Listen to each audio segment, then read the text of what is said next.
अज दिल रुबा दीदों खयों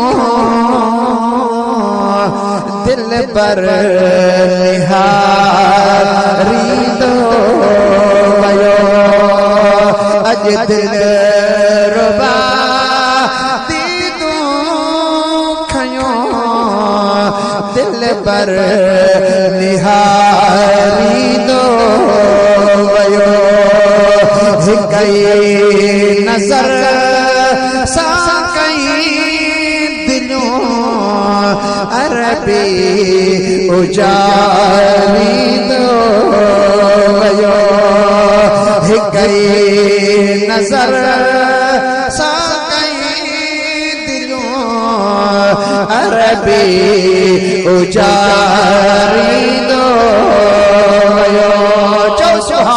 मुफ्ती मोहम्मद यूसुफ टिपटाई रहमतुल्लाह अलैह जन जो वो मदरसा थे पाण जिन्नन के तालीम ॾींदा हा।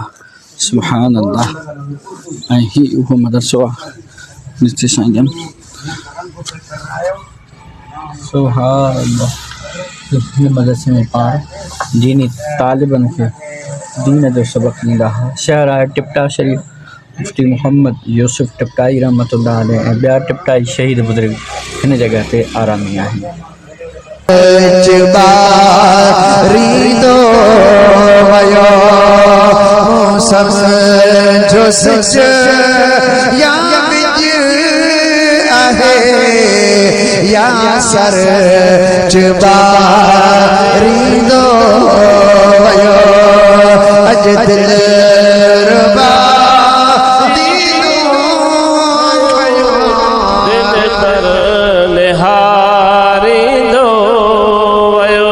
सुभान अल्लाह। महबूब करीम अलैहिस्सलाम जा मौजज़ा है गाल्हाए गो है दरगाह आलिया टिपटा शरीफ ते हाज़िरी है और हिनन बुजुर्गन जे खिदमत में हाज़िरी है। अल्लाह करीम हिनन बुजुर्गन जो बरकत अता फरमाए। जबरदस्त आलिम हुआ, आरिफ बिल्लाह हुआ, हिनन दीन पाक जी खिदमत करे आरामी क्या है।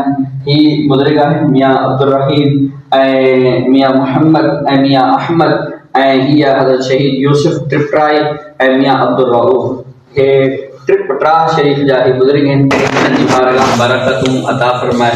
हिननि जे सदके करीम रब असांखे बि दीन पाक जी खिदमत जी तौफ़ीक़ अता फरमाए।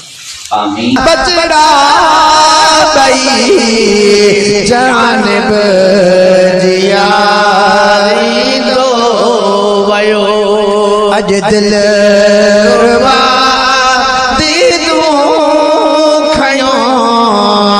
दिल पर निहारी दो जिब्रील प्यो तरियों चुमे